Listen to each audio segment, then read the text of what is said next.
Ya, Ibu ucapkan terima kasih kepada anak-anak yang sudah mau hadir dalam pertemuan kita pada hari ini. Sebelumnya, apa kabar anak-anak semuanya? Baik. Di sini udah pada kenalan apa belum? Belum.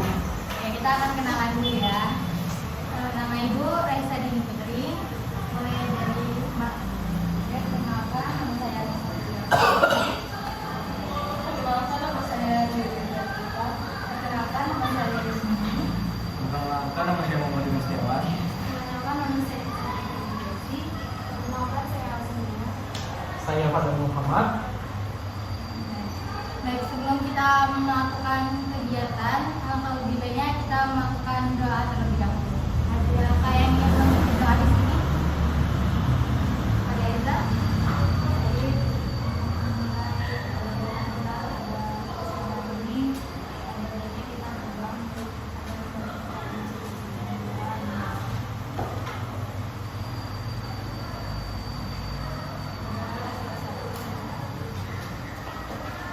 Jadi anak-anak udah tahu belum apa yang akan kita lakukan pada pertemuan kali ini?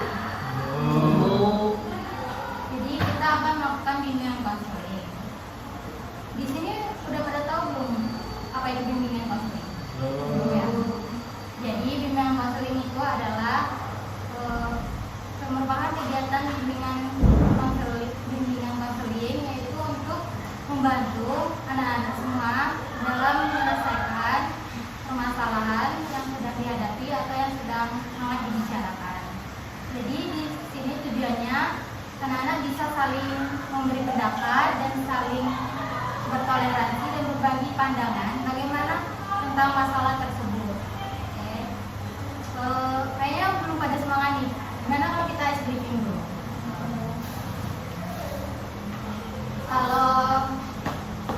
Kalau Ibu bilang tepuk pagi 1, kalau tepuk malam itu 3, kalau tepuk sore itu 4. Kalau tepuk subuh itu hening ya. Tepuk malam, tepuk subuh, tepuk pagi, tepuk siang. Ayo, siang tadi berapa?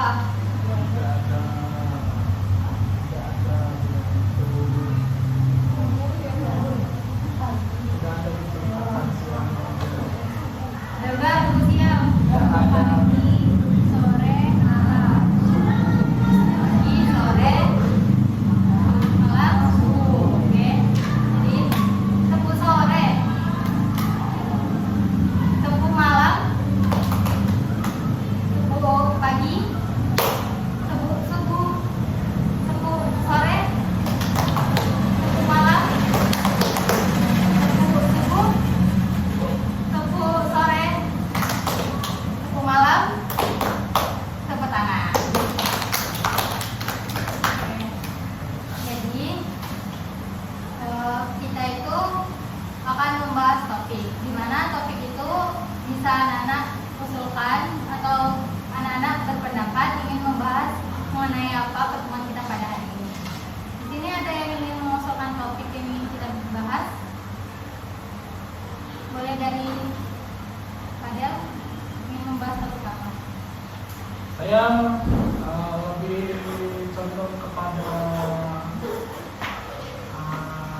berpacaran secara toksik. Mbaknya? Mungkin saya mengajukan topik untuk bagaimana saya menggunakan waktu. Baik. Juga? Saya mengajukan tentang mengolah pikiran. Mas? Saya mengajukan pacaran beda agama. Berat ya prosesnya? Saya mengajukan topik penyalahgunaan kebebasan barang. Saya mengajukan topik pelajar yang sekarang kan banyak pelajar yang rokok. Saya lebih ke yang lebih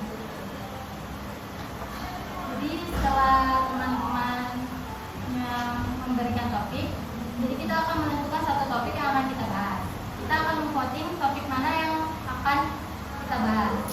Jadi anak-anak sekalian mau membahas topik yang siapa? Topik Fadel, ada yang setuju? Oke. Pacaran yang palsu. Mau voting di sini boleh? Tidak boleh.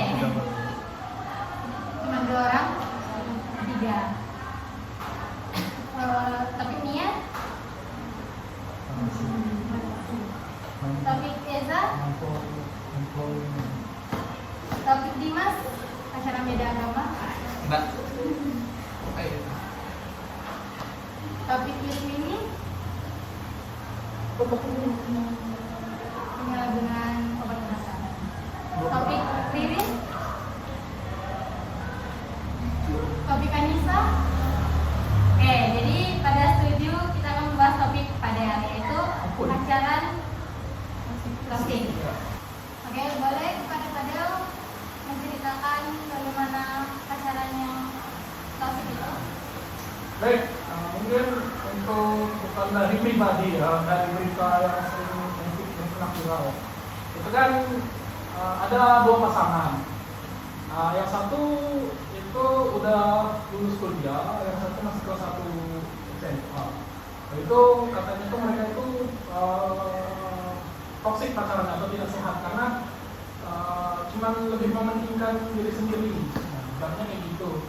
Jadi kasusnya blow up itu karena si pacar itu membakar ijazah pacar cowoknya.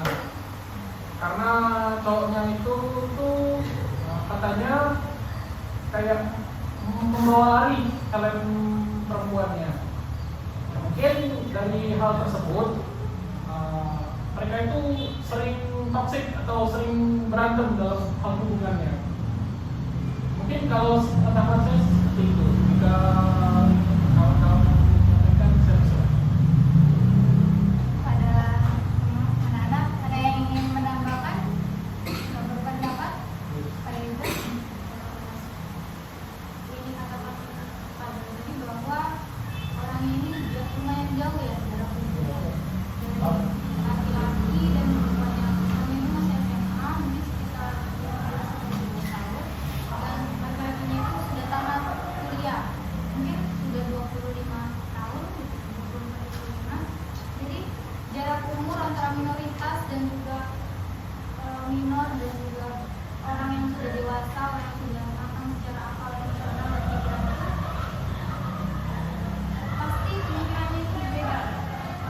Karena itu ada yang mengatakan bahwa orang yang sudah dewasa secara pikiran dan juga dewasa secara akal sehatnya itu tidak boleh memacari atau berhubungan asmara dengan orang yang masih minor atau usianya itu masih 17 tahun ke bawah.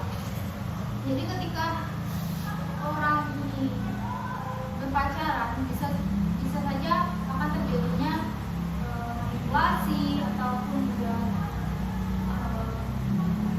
ketidaksesuaian dalam hubungan, mungkin juga pokoknya bisa terjadi hal buruk dalam baik itu kepada si laki-laki atau mungkin kepada si perempuannya. Kalau menurut pandangan saya sendiri ini salah keduanya, karena laki-laki yang sudah matang secara pikiran, akal sehat dan juga fisik, sudah pertumbuhannya sudah selesai gitu, pokoknya sudah matang, seharusnya dia tahu bahwa memacari orang yang masih minor atau orang yang belum dewasa itu adalah perilaku yang salah, karena pemikiran saja berbeda gitu. Apalagi untuk menjalin sebuah hubungan yang harus bersama, bukan hanya dari satu pihak atau pihak lain, akan sulit untuk menjalin hubungan itu. Nah, kemudian dari pihak wanitanya ini juga salah, karena ketidakmatangan emosional, ketidakmatangan pikirannya itu pasti ketika seseorang yang tidak matang secara emosional dan pikirannya itu putus cinta, itu akan merasa seperti sakit sedikit sekali gitu kan. Apalagi seperti yang dikatakan tadi bahwa dia itu tidak terima helmnya itu dibawa lari gitu kan. Nah, hanya karena sebuah helm ijazah jadi korban gitu kan, yang sudah diperjuangkan selama 4 tahun atau mungkin lebih gitu, dibakar begitu saja kan. Tidak tidak apple to apple gitu, tidak seimbang antara helm dan ijazah. Kemudian ketika bisa jadi juga kita tidak tahu kan apa permasalahan intinya kan, karena diceritakan tadi bahwa itu cuma karena helmnya dicuri, dipinjam. Kemudian kalau kita pikir ya, helm dipinjam, terus dia itu sampai membakar ijazah. Bagaimana ijazah laki-laki itu bisa ada di perempuannya gitu? Sedikit tidak masuk akal kalau dipikir-pikir dulu. Itu saja sih yang saya tahu. Menurut teman-teman yang lain ada yang ingin berpendapat? Pada benar?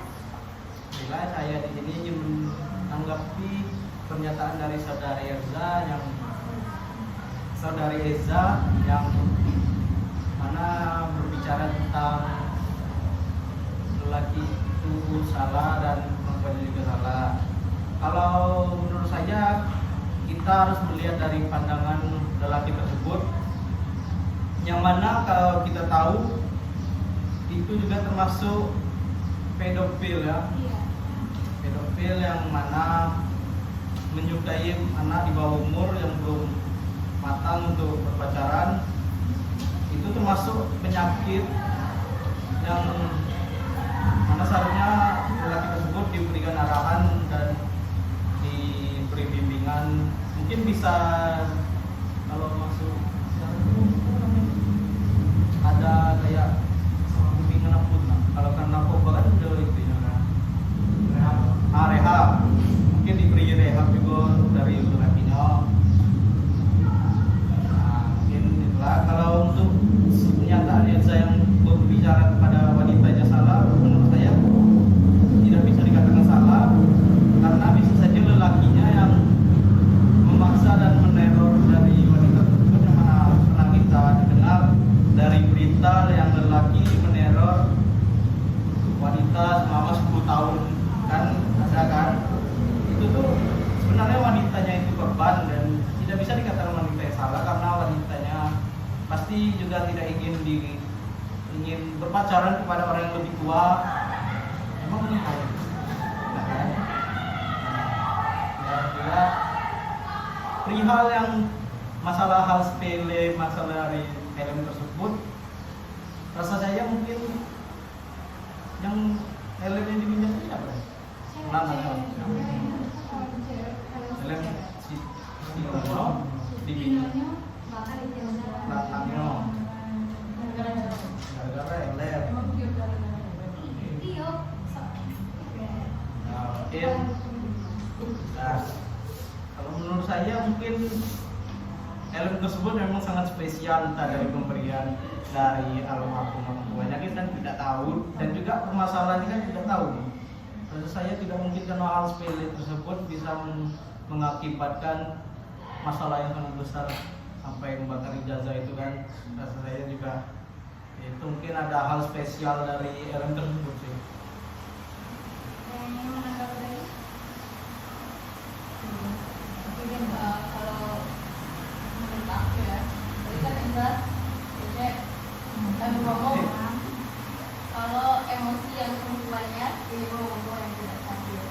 Menurut aku dan cowoknya juga belum stabil sih emosinya, karena nggak tahu yang tidak boleh pakai, kayak ceweknya aku juga nggak bisa pakai. Oh gitu. Aku iya itu sih. Jadi jangan langsung menyebutkan kalau yang cowoknya aja yang salah, mentang-mentang yuk, mentang-mentangnya tuh lah dewasa, lebih dewasa daripada yang ceweknya itu. Dan yang menambah informasinya lagi, sebenarnya saya belum baca beritanya kan. Berita itu diberitakan bahwa laki ini dan perempuan ini ada hubungan pacaran. Nah, dia pacaran, perempuannya ini masih minoritas SMA dan laki-lakinya ini sudah tamat kuliah, jadi harus berjasa. Nah, kemudian layaknya orang yang berpacaran gitu ya, pasti ada pinjam meminjam gitu. Helmnya itu katanya dari berita yang saya baca, helmnya itu emang dari awal sudah sebelum putus sudah dipinjam oleh yang laki-laki ini. Nah, jadi ketika dipinjam, mungkin perempuannya ini merasa bahwa dia itu tidak dikembalikan lagi helm itu setelah putus. Dia merasa bahwa laki-lakinya ini membawa kabur helmnya itu. Ya, kemudian kalau masalah yang dikatakan tadi bahwa perempuan yang diinjil atau diobsesiin selama 10 tahun itu berbeda ya kasusnya, karena ini pure bahwa laki-laki dan perempuan ini berpacaran gitu. Bukan cuma laki-lakinya aja yang obsesi kepada perempuannya. Nah, dalam hal ini kan itu tidak dalam hubungan, sedangkan yang ini dalam hubungan gitu.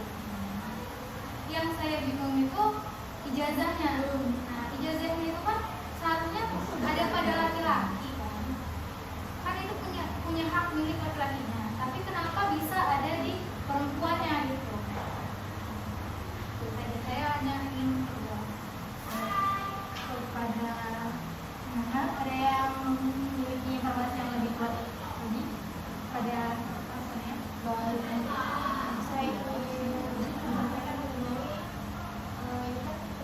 mengenai acara yang toksik.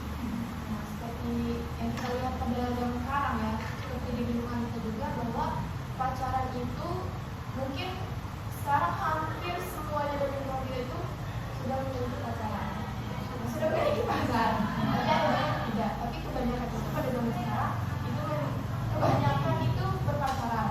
Nah, balik itu tadi kan dari yang telah disampaikan itu kan umur perempuannya itu masih 16 tahun. Nah, itu masih menurut saya masih lebih nih. Sementara banyak kalau dari lingkungan saya sendiri itu bahkan dari SD, SMP, apalagi SMA ya, itu sudah banyak yang pacaran. Nah, bayangkan dari anak SD itu sudah pacaran, anak SMP itu kan umurnya sekitar berapa ya? Paling belasan. Nah, seperti yang tadi kan perempuannya masih 16 tahun. Nah, mungkin pada usia-usia seperti itu masih belum bisa bilang emosinya, belum terlalu bisa dikendalikan, kemudian masih labil. Oke, lanjut. Ada yang ingin berpendapat lagi? Pada Iza, masalah yang pada beriman mengenai child grooming kan, pemanipulasian pedofilia. Nah, ada juga kasus mungkin sama gitu, child grooming juga, anak SMP yang mau tamat SMP, baru menuju SMA itu berpacaran dengan orang yang di atas dia sudah tamat kuliah sekitar 25 atau 26 tahun gitu. Nah, pada saat itu tuh dimanipulasi, terjadinya kekerasan fisik gitu pada anak yang masih minor ini, karena pikiran dia bahwa kekerasan fisik yang dilakukan pacarnya itu juga termasuk kasih sayang yang diberikan gitu, karena pacarnya itu cemburu, kemudian pacarnya itu juga marah karena dia dekat dengan laki-laki lain gitu, atau mungkin jalan-jalan dengan teman-temannya yang lain, pacarnya itu cemburu. Nah, dan kecemburuan ini dianggapnya sebagai rasa kasih sayang. Nah, dari sini saja bisa kita lihat bahwa ketika pemikiran itu belum matang dan juga dia berpacaran dengan orang yang bisa saja memanipulasi karena lebih dewasa daripada dia, bisa menyebabkan terjadinya kekerasan fisik, emosional, ataupun juga kekerasan seksualitas. Kemudian ada juga kasus di mana ketika yang tiktokers yang masih 15 tahun pacaran dengan orang yang sudah 24 tahun terjadi kekerasan seksual, di mana pacarnya ini diiming-imingi bahwa dia akan menikahi wanita ini ketika sudah tamat SMA gitu. Pokoknya janji akan menikahi gitu. Kemudian juga pada saat melakukan hubungan seksual dia itu sering mungkin laki-lakinya ini punya fetish gitu, kelainan seksual. Nah, dia ingin menyakiti si perempuan ini ketika berhubungan seksual, dan perempuan ini menganggap bahwa hal itu normal gitu terjadi pada ketika berhubungan seksual. Jadi satu grooming ini bisa berdampak buruk pada banyak orang-orang, pada banyak minoritas gitu, menurut saya. Pada yang lain ada yang ingin berkata tempat tadi?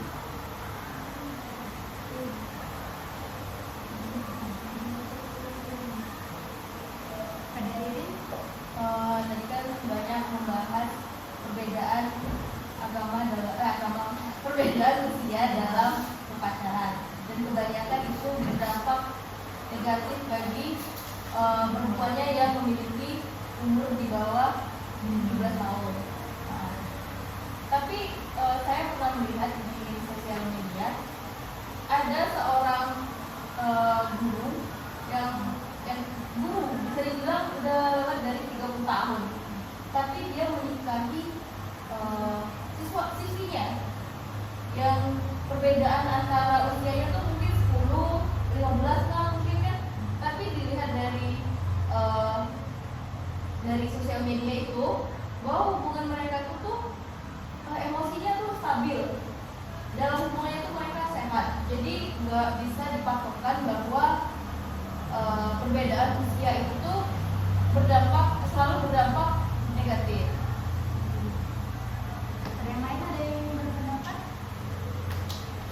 Mungkin saya ingin menanggapi dari cerita dari Ririn dan Eza. Kalau menurut saya, kenapa yang itu bisa jadi positif? Karena berpacarannya yaitu seorang guru kan. Pasti seorang guru memiliki pola pikir yang bagus dan bijak dalam menanggapi hal sesuatu walaupun dia berpacaran kepada muridnya sendiri. Sedangkan yang cerita dari Eza ini kan bisa jadi entah lelakinya ini hanya tamat atau latar belakang sekolahnya yaitu bisa jadi entah tamat SMP atau tamat kuliah kan. Terkadang pola pikir itu mungkin dia itu nggak punya bisa masih seperti anak yang di bawah umur itu salah, berarti kurang bijak, dan mungkin semasa kuliahnya yaitu memiliki trauma kepada orang-orang yang seumurnya seusianya kan. Makanya dia memilih anak kecil atau anak di bawah umur yang mudah dipengaruhi dan mudah diperdaya dengan kata-kata manisnya. Ini itu saja sih saja. Tapi kan kalau dilihat tuh apa seorang guru menikahi siswinya itu juga dianggap benar? Salah. Jadi kan anak kecil, maksudnya anak di usia umur di bawah umur kan tidak boleh, tapi siswinya boleh menikahi gurunya sendiri. Ada yang ingin menanggapi? Sudah terkait itu sendiri sebenarnya tidak boleh, karena seharusnya seorang guru itu mengerti bahwa usia ketika muridnya itu masih sekolah, masih yang seharusnya fokus kepada pendidikan, pelajaran, kemudian harus berfokus juga kepada sebuah hubungan yang seharusnya hubungan itu harus hubungan matang, karena laki-lakinya itu sudah matang gitu kan. Nah, itu seharusnya salah gitu, karena seorang guru itu seharusnya mengerti bahwa pendidikan itu lebih penting.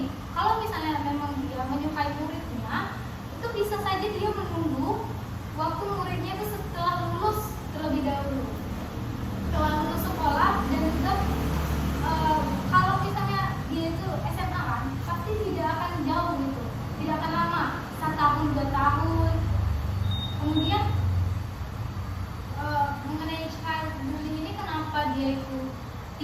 jelek karena itu tadi banyaknya pemanipulasian pikiran yang terjadi pada remaja, kemudian juga kekerasan seksual, emosional, mental, segala macam. Kemudian juga adanya kesalahpahaman tentang normal dan tidak normal pada suatu hubungan, karena bisa saja orang yang berpacaran dengan minoritas ini atau minor yang di bawah umur itu memiliki tujuan yang salah gitu, tujuan yang dari awal itu memang tidak benar. Tapi ketika dia itu memang suka gitu kepada orang ini, memang suka yang sukanya gitu. Nah, sebenarnya tidak apa-apa kalau hanya sekedar rasa suka gitu kan. Namun tidak terjalin suatu hubungan. Namun ketika terjalin suatu hubungan di mana orang ini lebih tua dibandingkan muridnya, itu salah bagi seorang guru menurut saya. Jadi setelah kita melakukan pembahasan mengenai permasalahan ini, apakah informasi tentang masalah ini sudah cukup? Atau ada yang belum jelas pada kita? Mungkin menanggapi yang solusinya kenapa sudah menunggu sampai lulus sekolah. Itu sudah terjadi ada pasti gimana yang yang mahasiswa yang KKN terus dia KKN bisa tulisan nih. Terus dia kan kalau KKN itu berarti kita kayak ada kabar gitu kan dia berdepan. Nah itu dia bertemu dengan yang itu kan itu sangat jauh kan. Tapi dia mereka itu benar-benar kayak tunggu sampai dewasa, sampai usia matang itu tadi. Nah, jadi ketika usia itu sudah benar-benar matang dan semua pikir mereka sudah sampai stabil, di situ baru mereka menjalin hubungan yang lebih serius. Jadi mungkin dari bisa kenapa guru itu tadi kalau memang benar dia itu mau mendorong hal ini, kenapa bisa dilupakan ketika sebenarnya sudah lulusan. Apakah semuanya sudah paham mengenai permasalahan ini? Jadi setelah kita membahas mengenai permasalahan pacaran kos ini, ada yang bisa menyimpulkan?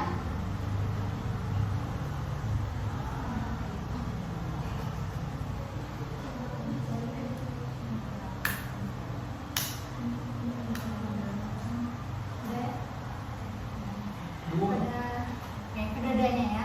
Pada Wismi ini, Kalau menurut saya kesimpulan yang sudah yang didapatkan dari hasil topik permasalahan yang telah dibahas tadi, menurut kita sendiri harus pintar-pintar memilih pasangan, jangan salah pilih pasangan, dan kita harus lebih berpikir lagi untuk depannya apakah pasangan yang kita pilih kita mungkin hanya itu aja deh. Kepada Nisa, kalau dari saya kembali lagi pada topik kita masing-masing, dimana disitu kita harus benar-benar menunjukkan dan juga memahami sebenarnya maksud dari tujuan orang-orang sekitar kita itu maunya apa gitu. Jadi jangan istilahnya bahasa kasar itu jangan gampangan gitu.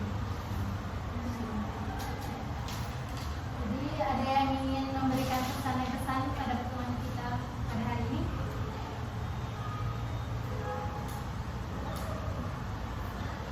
Pada Kadel? Mungkin kalau pesan dan kesan saya, ketika Anda dalam posisi ketika memiliki pasangan yang beda umur, tunggulah ketika waktunya matang. Terus untuk kesannya ya, terima kasih telah berbagi pendapat ataupun informasi yang belum saya ketahui, seperti guru memacari muridnya, saya baru tahu. Dan